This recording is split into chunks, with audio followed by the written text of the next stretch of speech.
Bismillahirrahmanirrahim. Alhamdulillahirabbil alamin. Allahumma shalli ala Muhammad wa ali Muhammad. Ikhwani wa akhwatil aizza, assalamualaikum warahmatullahi wabarakatuh. Kita berada di bulan Sya'ban. Bulan Sya'ban adalah bulan yang diyakini oleh pengikut Ahlul Bait sebagai bulan kelahiran Al-Imam Al-Mahdi Ajjalallahu ta'ala farajahu syarif. Beliau lahir pada 15 Sya'ban tahun 255 Hijriyah. Dalam kesempatan ini izinkan saya berbicara tentang Al-Imam Al-Mahdi Ajjalallahu ta'ala farajahu syarif dalam 7 poin singkat. Poin yang pertama, kenyataan yang tidak bisa dipungkiri adalah bahwa dunia sekarang berada dalam krisis. Krisis yang meliputi semua segi kehidupan umat manusia. Krisis kepemimpinan, krisis kesejahteraan, krisis keamanan, krisis keamanan lingkungan hidup, kebersihan lingkungan hidup, krisis di semua segi dan aspek kehidupan umat manusia. Saya kira tentang krisis ini tidak ada dua kepala yang sangsi. Bahkan krisis meliputi ideologi. Krisis juga meliputi agama. Karena agama juga mengalami krisis. Agama dipertentangkan, agama diperdebatkan. Sebagaimana ideologi juga diperdebatkan.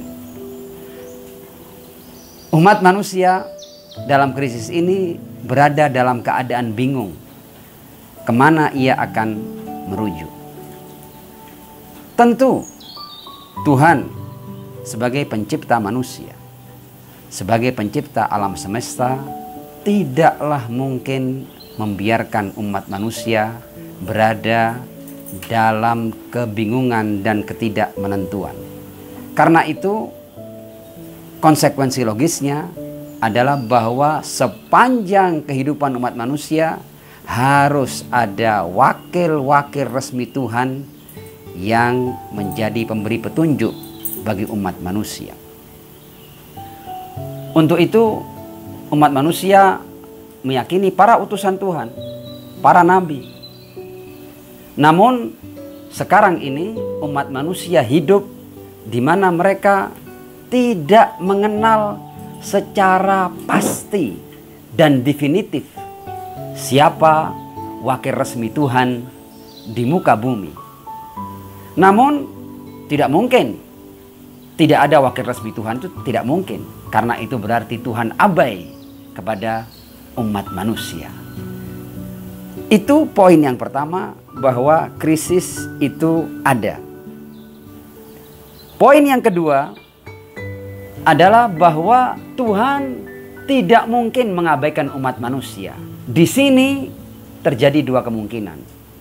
Apakah wakil resmi Tuhan itu memang tidak ada, atau ada tapi belum dikenali?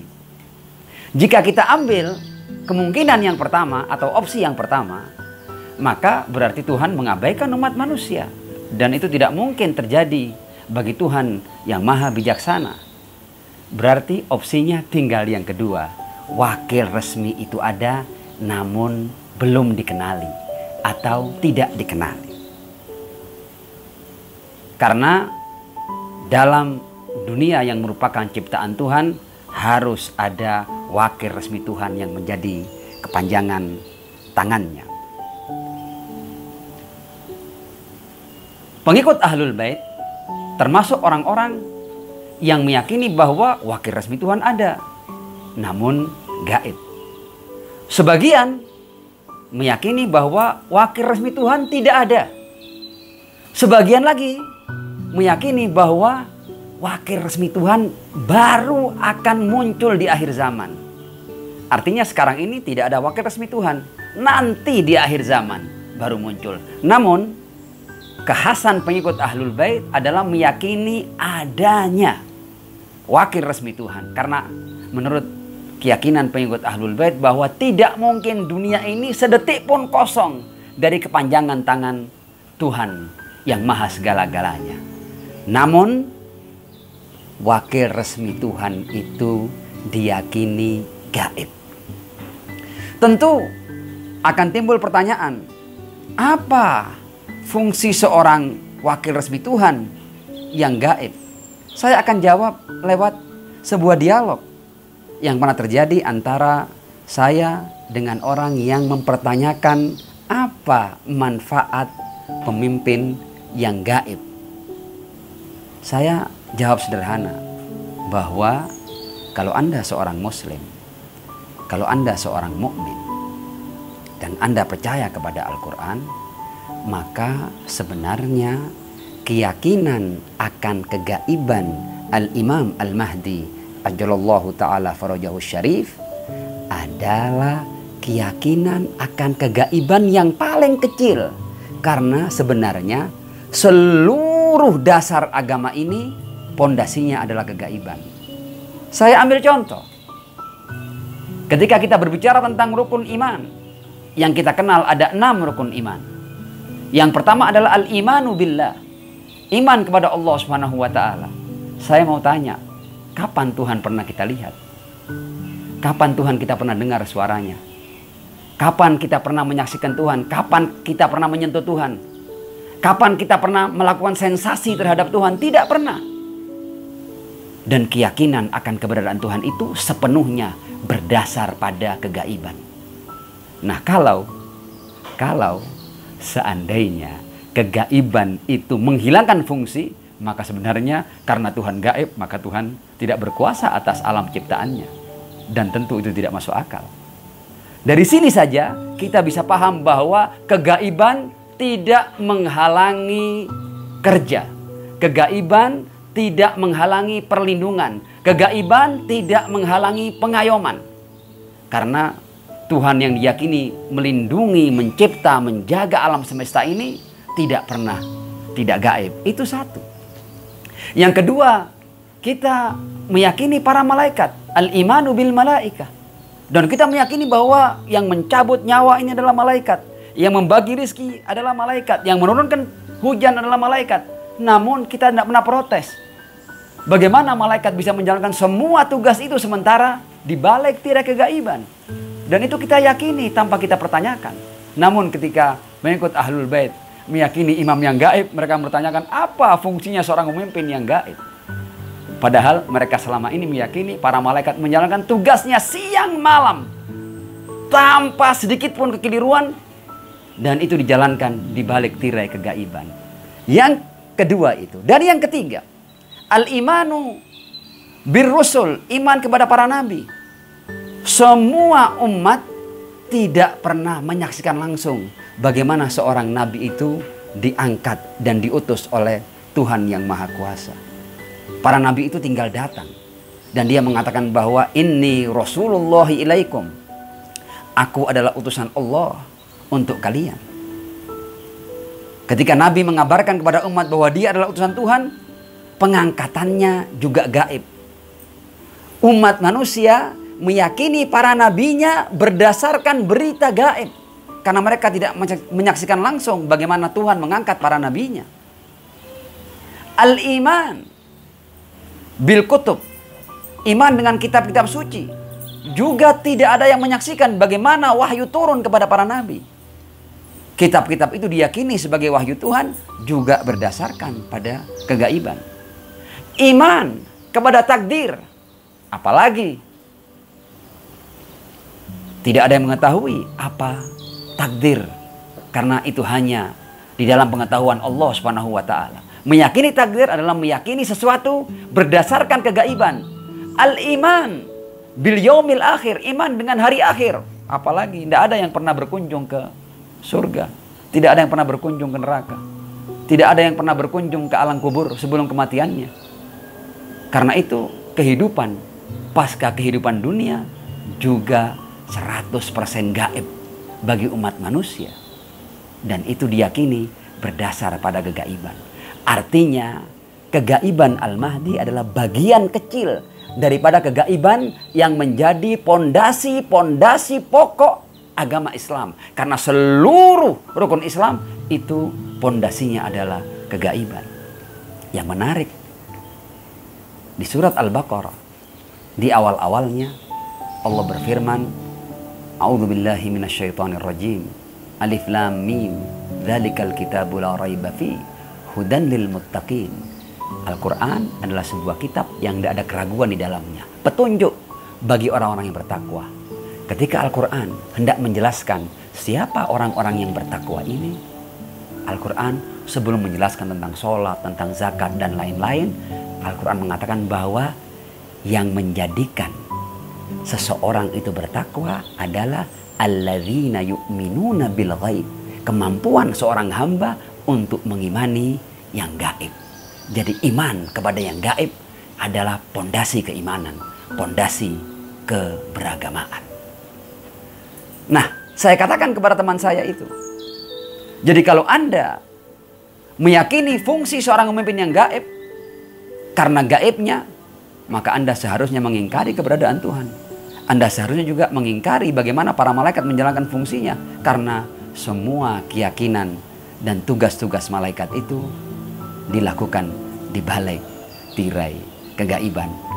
Dan Al-Mahdi adalah kegaiban kecil di antara seluruh kegaiban besar yang mendasari agama ini. Poin berikutnya, sampai kapan pemimpin ini gaib? Dan kenapa ia digaibkan? Jawabannya adalah Allah Subhanahu wa Ta'ala sejak wakil resmi pertamanya, yaitu Adam alaihissalam, Allah tidak pernah menggaibkan para wakil resminya di muka bumi. Kapan Allah gaibkan? Allah gaibkan ketika sampai pada wakil resminya yang terakhir, yaitu Al-Mahdi ajalallahu ta'ala farajahu syarif. Kenapa? Allah karena Rahman Rahimnya, Allah biarkan para wakil resminya ini memberikan petunjuk. Namun sayangnya sepanjang sejarah kehidupan umat manusia, manusia selalu menolak wakil-wakil resmi Tuhan ini. Adam ditolak, Nuh ditolak. Kalau Nuh jelas sekali, Nuh itu sampai-sampai seluruh umat manusia menolaknya. Dan dia hanya diterima oleh orang-orang yang mau ikut bersamanya dalam perahunya. Luar biasa penolakan umat manusia kepada wakil-wakil resmi Tuhan. Begitu pula dengan para nabi yang lain.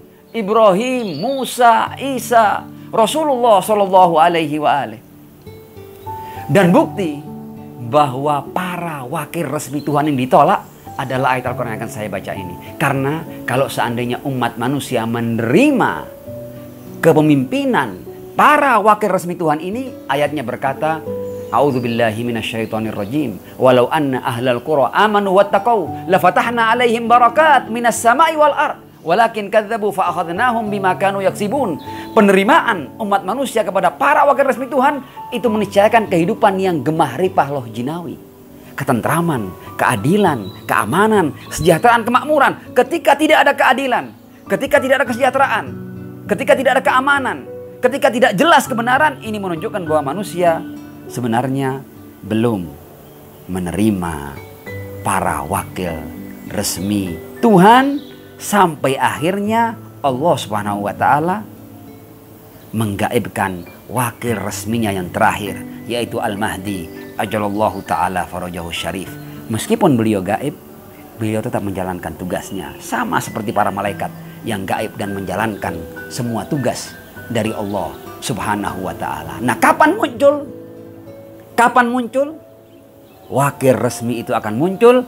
Juga ada ayat Al-Qur'annya adalah innallaha la yughayyiru ma biqaumin hatta yughayyiru ma bi anfusihim. Tergantung umat manusia. Kapan umat manusia sampai pada titik bahwa mereka mendambakan, merindukan, menanti wakil resmi Tuhan, sumber kebenaran sejati, sumber keadilan, yang tidak mungkin salah, yang tidak mungkin keliru dalam memandu kehidupan umat manusia.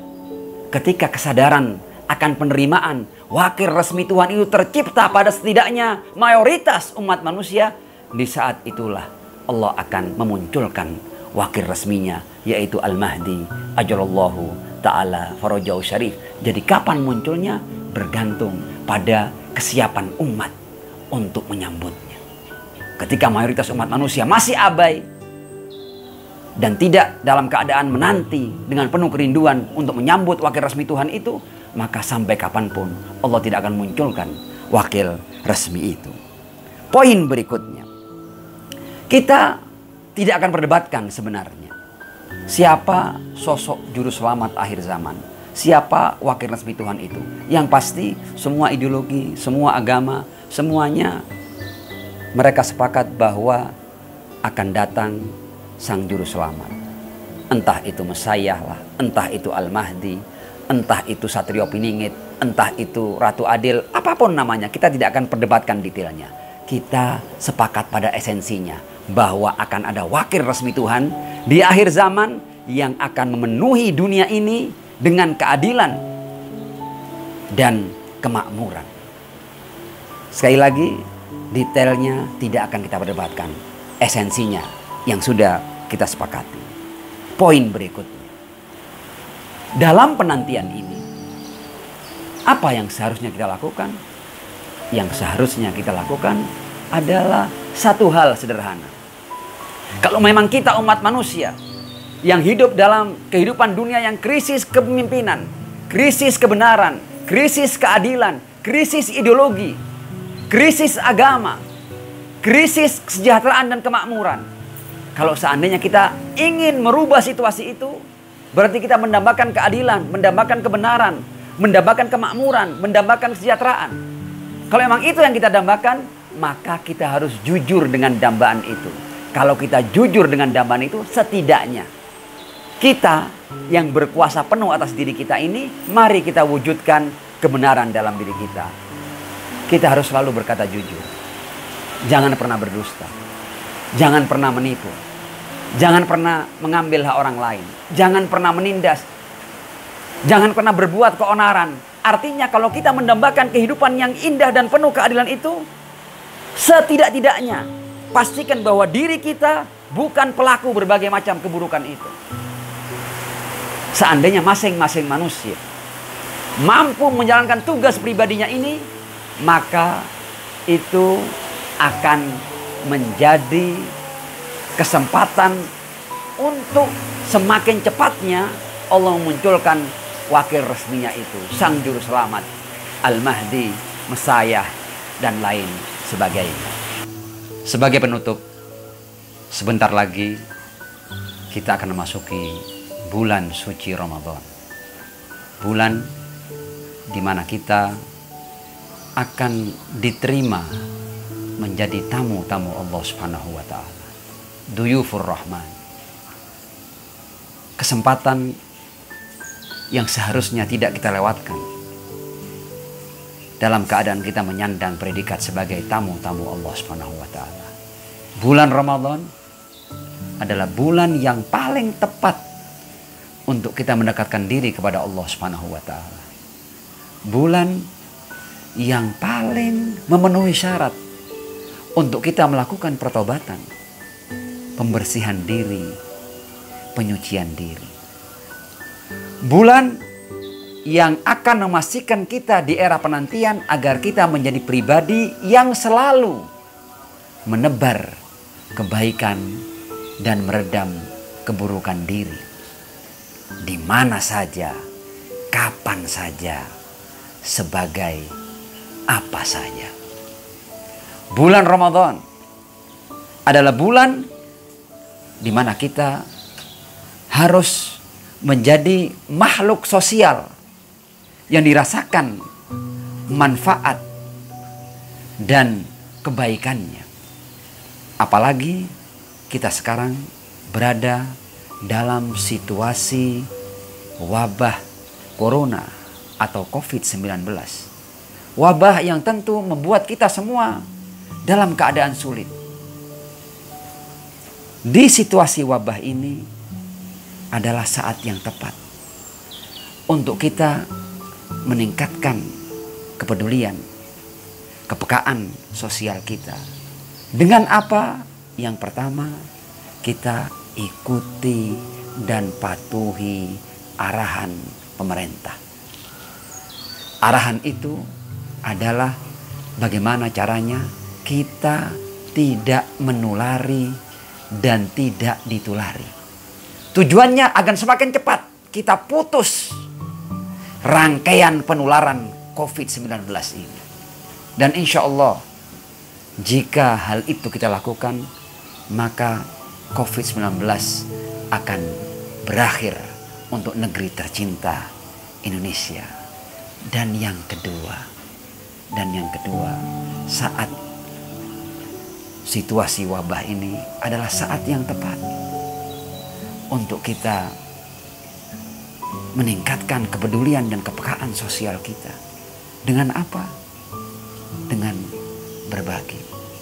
Boleh jadi di antara kita ada orang-orang yang dalam situasi sulit dan rumit ini, mereka mengalami kekurangan-kekurangan, mengalami hambatan-hambatan. Kita yang punya kelebihan, saatnya kita bangkitkan kepekaan sosial kita. Mari kita berbagi.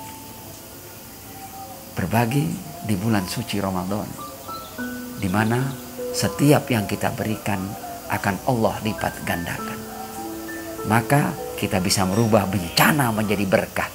Karena yang kita keluarkan di situasi wabah dan bencana, pahalanya berlipat ganda. Dan insya Allah wabah ini akan menjadikan semakin banyak hamba Allah yang menjadi penghuni surganya. Sekian, wassalamualaikum warahmatullahi wabarakatuh.